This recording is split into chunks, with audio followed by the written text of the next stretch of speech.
akka miillana namuudatte jireenya kiyya keessatti namuudatte hin beeku. Namni diin rabbii qomaa qabu akkamii akka nama xiqqeessa akkamii girrisaa namaan jette aboo girrisaan kun sitti fuudhe bara girrisaan umraa si geesse bara girrisaan soodaree torban tokko siif haadha manaa kee bashannansiise bara hayaa an qabdu ati kabajaa an qabdu ati girrisaan walitti bu'in sabbatta girrisaan kaayyoo qaba dhugaa deeggara dhugaa jaalata osoo maa akka keessan taate maannim gamtoo agaruu laay mangisti yoonaa an guyyaa lama wal jala adaanachiin osoo waan gaarii isii qofa dubbadhe osoo girrisaan tuqin galuu danda'ama. Si galamiti hunda caalaa ati mootummallee deeggare feetu mootummallee ta'i akkaataan itti haasoftu kun ummata ati keessaa dhalatte hin maxxanuudha. Dubbiin kiyya iyyoon kana ummata Baale siin fakkaatu ummata Sikkoo Mandoo siin fakkaatu ummata Oromoo siin fakkaatu. Saree qofatu iyyuu bakka nyaateef lola jechuudha. Sareen ta'in obboleessoo minnoo ante akka nama guyyaa tokko firaasha gaariirra bulteen beektu maali? Osoo madabii irra gangalattu taayifiin gamanaan tukaanni gamanaan tuyaanni si nyaattu finfinnee dhaqxee maali aboo namni maan nuun jira? Ndee maali? Akkuma namoota akka algaa bareedarraan bulanii maa godhatta intaloon tun durbummaan qabdu jennaani tawarri keessi fuudhee bakkaatu si maxxantu jettee ofirraa ariinanii tabiraa sitti fuune ba sirraa jijjiirre. Ummanni ati keessaa dhalatte jireenya keetti miti niitii keessirraa jijjiire bar kalbi. Maaliif akkana taata? Maaliif? Ijoolleen maan harargee taati jiruun awwaatu sun warri kaleessa umraa si geesse. Muktaar sun obboleessuma amma murtii guutoo fa'aati. Murtii guutoon badaa ta'uu danda'a, gaarii ta'uu danda'a. Mucaan Abdul Shakur jedhamu ka halkan obboleessa VAT ammati boottuuf kana osoo atin argin si erge Dirree Dawaa keessa si bashannansiise ijoollee dirreeti. Habibi ani ka osoo waa takka hin qabne ka birii takka hin qabne biyya baqaa keessa taa'ee mataa miilatti sitti uwwisee sitti fuudhe. Sababa bakka darra geetteef kana sababa akkasii ta'e obboleessa keeti shaffila ijoollee Baaleeti. Rabbi si haa xiqqeessu maal xiqqeessit lamin yoonaal lafa kenna miskiinnuu dhufe qotate horii nuu eege irraa tujjaare ka dalagaa dide ka qonna wallaale ka qabneetiin darbaa jirra wannummaan akka nama biyya hiyyeetti waan nyaatan hin qabne keessaa baatet shiroo torbaan bulteef boottu maali?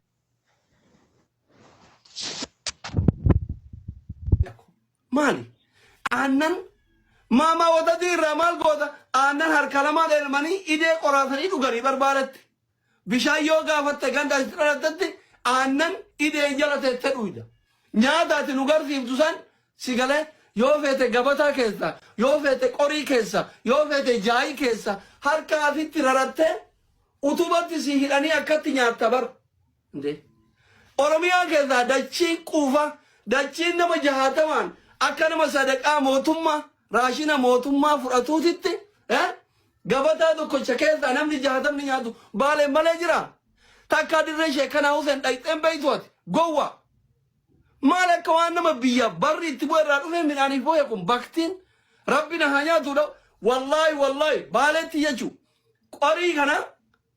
qorii miti gabataa utubatti si hidhanitti dhaabattee akkanatti akka dhaabattee harka lamaan orrarattee nyaatta. Ati nyaattat, abbaan kee nyaattat, akaakayyuun kee nyaattat, akaakiyyeen kee nyaatee hin dhumuu jechuudha. Dachii akkasii keessaa baatee naaldiine akka nama beela. Asiin gara jalaa kanaan anaajina kanaan yoo laalte makka. Oromiyaa keessa, Itoophiyaa keessatti biyyi yoo ati dhayxe qabanii si darban. Baaragamatti si darban Baalee mala jira. Garaagarummaa Baaleef Su'uudii mee maalinni? Qabanii waabee gamnas si darban waabeen akka baaraati dooniin baatee dhayxu kana jechuudha. Biyya akkasii biyya of dandeette biyya guddoo san keessaa dhalattee yoo bulte shiroof boottu akka nama jaanas seentee boottu boo'icha keessa dartee haadha kee haateti sadaqaa kaadiree hawwitu ayisa qaxxataman dee. Minnoo indallaa an wallahi dhugaa rabbiititti tokkoffaa Baaleen keessatti nama akkasii hin agarre. Oromoon fakkaatu ijoollee Baaleetii miti. Mee ijoollee Baale tafuulli jaraa tuqaa fakkaatu. tuqaan beeytanii tuqa lafa keessan ol bayeetiniin citii jalaan midhaan nyaatu tokko andi sau dhalataa baalee ta'ee akka oromootitti miti akka ijoollee baaleetitti nama tokko kashee kaaroobe fakkaatu as fida. Namuma tokko tuqa fakkaata banii aadam hin fakkaatu kun banima aadam hin fakkaatu nama uumaa rabbiitiin nama arrabsee rabbinan godhini rabbii kiyya sodaafi malee banii wallahi anta ana rabbiif jecha biloo kuna godhi rakkoon qabu biloo kuna goote na godhuu baatte ashattanyim ay bardanyim garuu rabbiif jecha biloo kuna goone ani waan namni keessannaatti haasa'ellee hin baasu hin jaaladhu malee osoo gaafate rabbiif jecha biloo si godhe san lakki sheek rabbiif jecha biloo kuna goone kunoo kanaafi hin jedhe ati amanullee baattu evidensii qaba jechuu sheek bilookii koo kana gootan osoma jennu bar sheeka bilookii kana gootan amma isin hoteela iskaaylaayitii jirtaniyyu bilook kana gootan bar geemii beeksisanaa hojjettanitti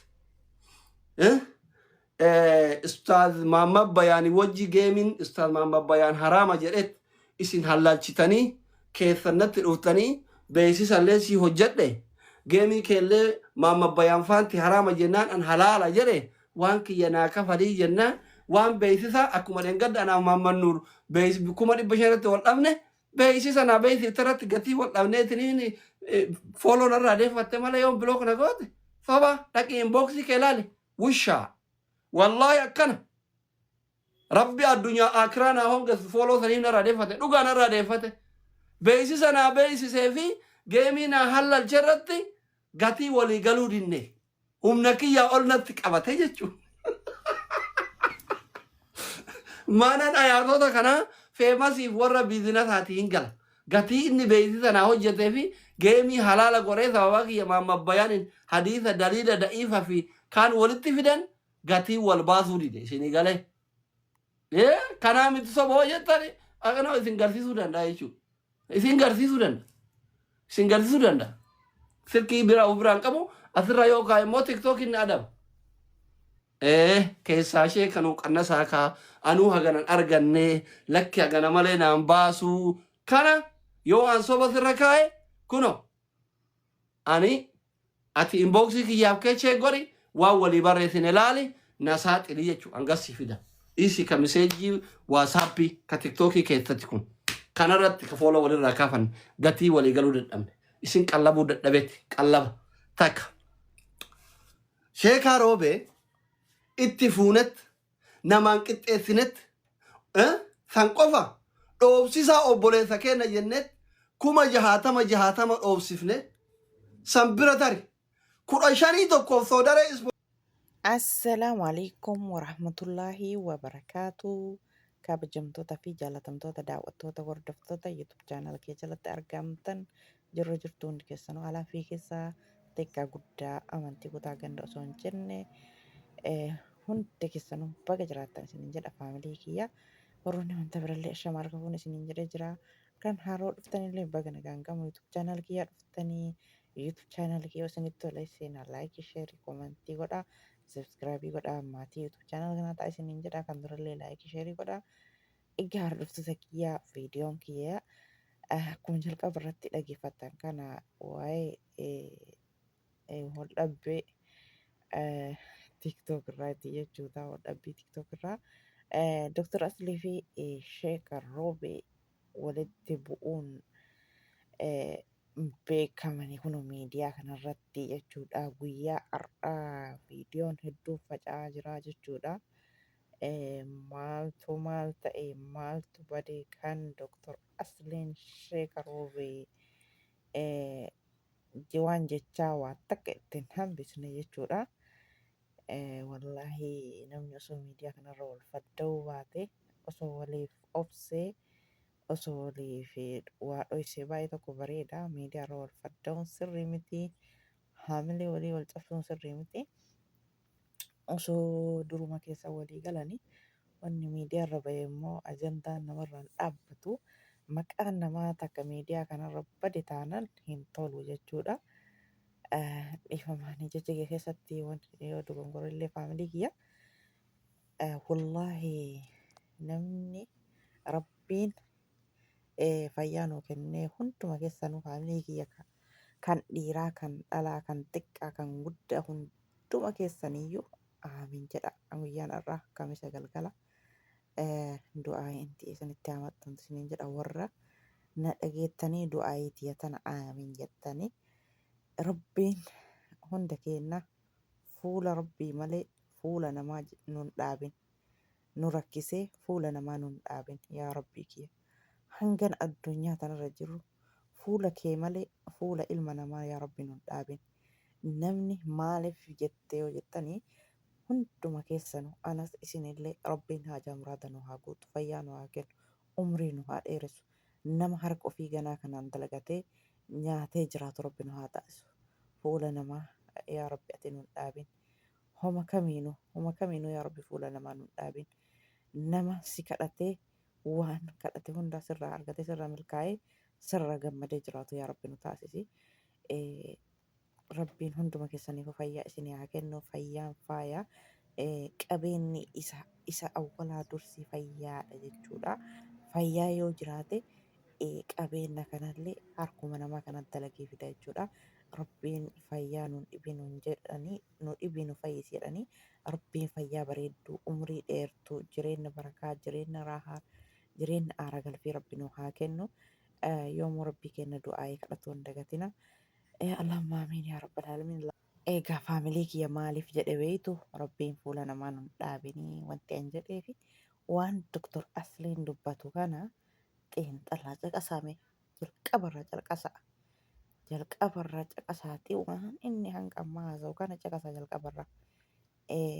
Har'a sheetichi kun gaafa waggaa lama dura miidiyaa kanarra dhufee jireenyi qaala'ee jedheetaniin uummanni miidiyaa gargaaree itti fuudhee waa hunda godheefi nu hundu arginee jirra gaafa inni rifatuun amma kaakiu jechuun amma kaa jedhee awwalarra jalqabu jechuudha.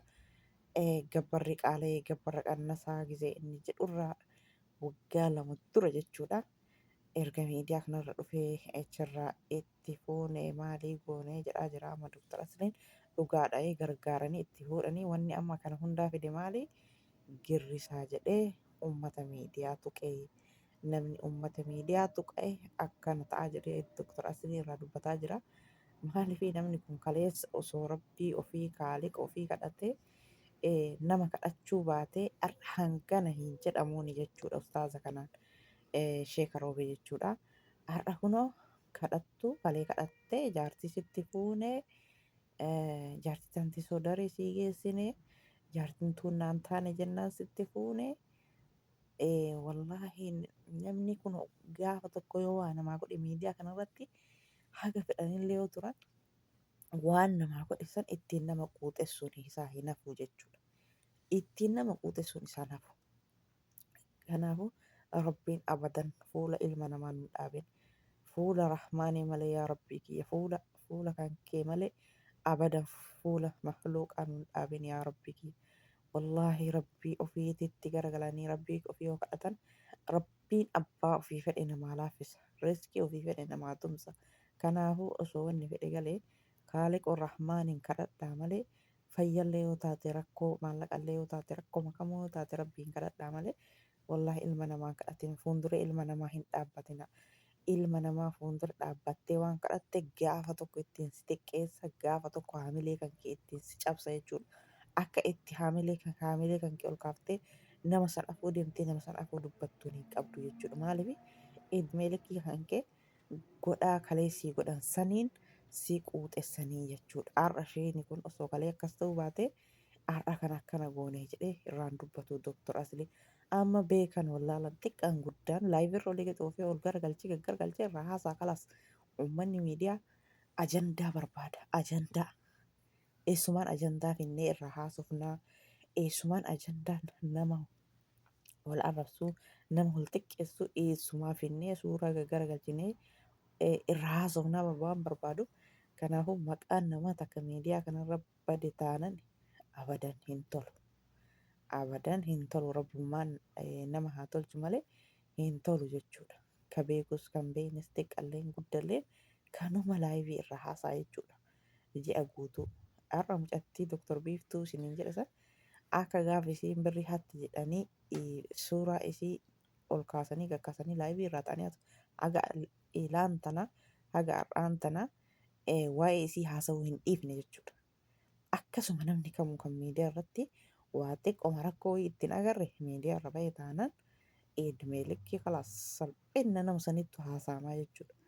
Kanaaf rabbiin خالق الرحمن ربي دچي في سمي uume kanama duroomsullee isuma kanama hiyyoomsullee isuma kanama kennullee isuma kanama dhoorgatullee isuma innummaan nu haa kennu waan nu hajamne waan nu yaanne waan nu rakkanne innummaa yaada muraada nu haa guutuu fayyaa nu haa kennu nama dalagatee harka ofii kanarraa gammadee nyaatu ofii fuuraa keetiin dalagattee rabbii kaaliqu samaawaati walaardii kadhattee hojjattee jenna namni kaleessa akkas sii goone kaleessa akkas sii goone jedhee nama quuxessuu hin danda'u jechuudha. Maaliif waan rabbiin namaa godhe waan rabbiin namaa laaffise fayyaa rabbiin namaa kenne dalagatan malee harka ilma namaa kadhatan namni harka ilma namaa waa kadhate xiqqaatan akka isaan jiru wallaahi. Kanaaf rabbiin nama afoon hin dhaabini rabbiin malee makluuq akka kenna afoon hin dhaabini nama waan kaleessa namaa godhe boru haga fedhellee yoo ture namni sun walitti bu'uun isaa nafu jechuudha. Gaafuma walitti bu'e san maqaan kan keessi bada maqaan kan keessi hin tolu rabbiin nama rabbii kana qofa kadhatee isarraa waa argatee jiraatu rabbi nu haa taasisu. Hunduma keenyayyuu rabbiin umrii nu haa dheersu fayyaa nu haa kennu. Egaa faamilii kiyya viidiyoon kiyya kana fakkaata baay'ee.